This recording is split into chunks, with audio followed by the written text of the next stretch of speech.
I'm going to be referring a lot to my notes today because intertransition is quite a wide subject. And I'll be honest with you guys, after I did the introductory video, there's a lot of emotional intertransition that started to come out from that.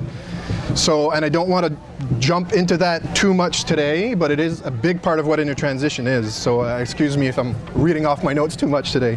But first off, a little bit about myself, so you understand where I'm coming from. And this, I do not need to look at my notes. I know who I am. My name is Charles. I'm from Shediac, New Brunswick. I've lived in Ottawa for 15-ish years. I've traveled the world. I've also lived in Tokyo, in Geneva. I've been to Moscow, Istanbul. I've been all over the world. And now I live in Cormier Village. So it's quite a round trip to come back to where I'm from. I'm a licensed professional mechanical engineer, certified permaculture designer, and a fan of Game of Thrones. So now you know where I'm coming from. I come from a family with a strong technical and academic background, which gave me an excellent grounding and confidence in science and critical thinking, but which was not so great at communicating about emotions. I worked over 15 years in the transportation and energy research and development fields for the federal government. And I left my career some 2 years ago, partly because I wasn't going to find the answers to the big questions that I was asking out there. And these questions are something that I think a lot of people talk about or ask themselves. Why is the world in such a mess? Why are so many people so unhappy when they seem to have everything they need? Why are we building technologies that are so obviously destroying our means of well-being? I found more useful answers to these questions through my own inquiry, my education as a permaculturist, which made me look at these questions from both an ecological and social point of view. And so I left my career and became a permaculture engineer. Now, whatever project I undertake, I make an effort to look at the ecological and the social aspects, the inner and the outer. And I do this not only from the project's point of view, but also from my personal point of view. What's happening on the inside when I work on these projects, when I work with others. So as part of my permaculture journey, I looked at ways to try and use to develop it not just for myself, but also for my community. And something that permaculture has developed for community development is something called transition initiatives. So what is a transition initiative? Well, transition initiatives are a community-led process created by permaculturists to address the present realities of our world in a positive and creative way. There's a few new terms there, maybe for a lot of people, so I'm going to go through these. So the first one is a community-led process. Well, what is that? It's not something that we're used to seeing, especially in the way our society works today, when we have one chief and a bunch of employees under this conventional pyramid management scheme. So we're trying to change that. We want to create a community of leaders and not just one leader. What we're using is something called holacracy, which is and this I have to read, holacracy is an organizational governance system in which authority and decision-making are distributed throughout a network of self-organizing teams, instead of vested above on that pointed pyramid. I'll talk a little bit more about that in a few minutes. So the second term I introduced was permaculturist. I am a permaculturist. Anybody know what permaculture is? Can you give a definition? I mean, there's a lot of them out there. The simplest one that I like to use, it's an eco-social design science.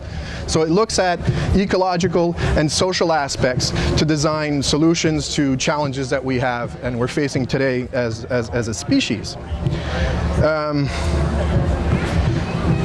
And it's applicable in many areas, and a lot of people associate it with gardening. Obviously, it's a big part, and that's where the whole permaculture trend and the design science was developed. But it also is applicable to other areas like education, technology, even the economy.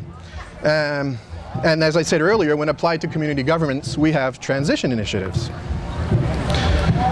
So transition is a little bit unusual in many of the movements for social and ecological change, in which it looks at both of those aspects. And a lot of these only look at one. And this makes transition initiatives quite effective. So the inner and the outer pieces, what are those? The outer pieces are how we grow our food and how do we transport from point A to point B. And the inner pieces are like, what life changes will I have to make to transition? Will I have to learn how to garden? Do I want to learn how to garden? So this is both those inner and outer things. So this is what we're trying to put together with transition initiatives. And a third point in that definition I gave of transition initiatives is something called the present realities of our world. Now there's a lot of these. We can talk about peak oil, peak water, peak population, food prices going up, food quality going down, increase in geopolitical issues around the world. It looks like and often feels like we're in the midst of several converging crises happening right now, and I don't think this has ever happened in the history of our civilization. So these are the realities, and if we continue to create solutions based on continuing to assume an ever-growing economy, or what is called the infinite growth scenario, if we continue to create these solutions that are based on resource-hungry consumerism, we would have failed as a species, and that's not something I think we want. So we need to look at these realities and realize that we can't continue with these lifestyles, and that we need to respect and work with each other and the planet to survive. We can live in abundance if we do it that way, and we can do that. We just have to change our mindset, think positively, and look at these realities as opportunities. And that inner shift of our mindset is what we call inner transition. So as for Transition Beausejour, which is the transition initiative we started in this area, we've defined it as a community-led group seeking local and stable economies, clean and renewable energy supplies, equity and fairness, and a healthy and peaceful environment. So how are we going to do this? By calling out to you, the residents of this area, your neighbors, the people, the community, to join with us. We've identified over 20 themed areas, which we will be creating community circles to address. And these theme areas range from arts, food, health and wellness, to energy, media, sports and leisure. And we have a lot of interesting projects already on the go. We're working with Shediac, which is a group here in Shediac. And every first Wednesday of every month, they show a documentary. And at the end of the documentary, we have transition members there that are hosting a discussion there. So it creates dialogue within the community. This November, with the Canadian Centre for Teaching Peace, we're planning an open space conference in Shediac to look at the inner aspects of the New Brunswick economy. So that's going to be interesting. We also have a time bank, New Brunswick, which is starting right here in the Beausejour area. So this is exciting as well. And next summer right here in the market, we'll be having our Great Unleashing, or our coming out party if you want. So stay tuned to that. So who are we? Well, we're the community of Shediac who really care about our future to make sure that we continue to live and exist in abundance and move on, from that. And we meet once a month. We talk about things like peak oil, peak pollution, or peak water, as I mentioned. How are we going to govern ourselves or feed ourselves? How are we going to move around to produce electricity without oil? Or manage an economy without money? But to do all this, we'll also need fundamentally different ways of understanding and working with the world around us. Changing our worldview from separate to interconnected, from scarcity thinking to enough for all, from competitive to collaborative. These shifts in how we look at things and deal with things, all this forms that part of the inner transition. So I'm not a psychologist, but I am an eco-social designer, and I do know that a big part of transition is inner transition. And if we don't look at it, we're going to be missing out on a big aspect of what transition is all about. And if we don't look at what's happening on the inside of us as individuals, there's a big piece of what needs to change that will not be addressed. So there's a big part of society that we've lost over the years. It's how to look at what it means to be human. Instead, we describe ourselves by telling others what we do or what we make. We're more than just consumers. We're more than just people who do our jobs. We're not just people who buy fancy cars and nice homes. We're also people who care deeply about each other, the community and our children, about life on Earth and the places we live. We have a longing and deep commitment to creating a society that reflects our deepest values of honesty, integrity, care, love. For many, the scales of the problem we face are simply overwhelming, and distraction or denial feels a lot safer. So intertransition is designed to help support us and face this world that is changing faster than most of us can even imagine or absorb. A lot of people also don't want to talk about this stuff. It can be very negative. On the one hand, it is, but because it is going to demand from us some fundamental changes in the way we live, but it also in the way we think, and the way we relate to others and the planet and the world around us.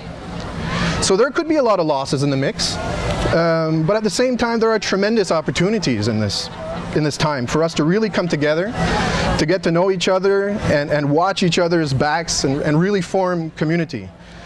And by this, I don't mean just becoming friends, but also seeing each other as integral to our own survival and evolution. So I see intertransition as an essential part of the mix in any movement seeking to support genuine, positive, and lasting change in the world. Myself, as a very technical and systematic person, I've adopted mainly a practice framed around permaculture ethics and its design principles, and also the use of appropriate technologies. But now, after really looking at what intertransition is all about, I'm looking at ways to better understand and communicate and work with myself and others. So be it the psychological insights or methods of the West, the Jungs, the Freuds out there, or the wisdom that comes from the East, Buddhism, Taoism, Qigong, Tai Chi, mindfulness, meditation, or even earth-based wisdom lived by indigenous people around the world. We can learn from all these perspectives and acquire the ability to witness one's internal world and develop new capacities of conscious awareness. So those are part of the tools of intertransition. I'm also using, we're using holacracy, as I mentioned earlier, to help implement our projects as a community. This means that individuals may take any action needed to best express their purpose without constant management supervision, which does nothing but promote our antiquated patriarchal management systems that we have today. We also recently started conducting tactical meetings, which is a different approach to having just a regular status meeting. And the difference is, tactical meeting is a process that brings a team together and work to transform tensions in a team into new projects or actions. We see tensions. Tensions are defined as the dissonance between what is and what could be. So in other words, the problem someone has with the work. Now, to process these tensions, each person talks out his or her problem with the group until he or she who raised the tension is satisfied with the next step. So what we're doing with holacracy is respecting everyone's opinion and insights. We're also creating a community filled with leaders, as I mentioned earlier, instead of having just one at the top making all the decisions. Coming together as a community to take action, to support each other, share skills, knowledge, and resources is fundamental to what Transition Beauséjour is all about. And with intertransition, we now have the tools to help us work together and also to bridge our differences and depend on each other more as the resource-intensive systems in which we live give way to more local lives. So that's my time. As you can see, it's a big subject. And there was kind of an economy theme today. So I'm going to finish with a quote that kind of sums up what intertransition is and how we've set up our conventional economy. And it's a quote from Robert Kennedy. Too much and too long, we seem to have surrendered community excellence and community values in the mere accumulation of material things. Yet the gross national domestic product does not allow for the health of our children, the equality of our education, or of their education, or the joy of their play.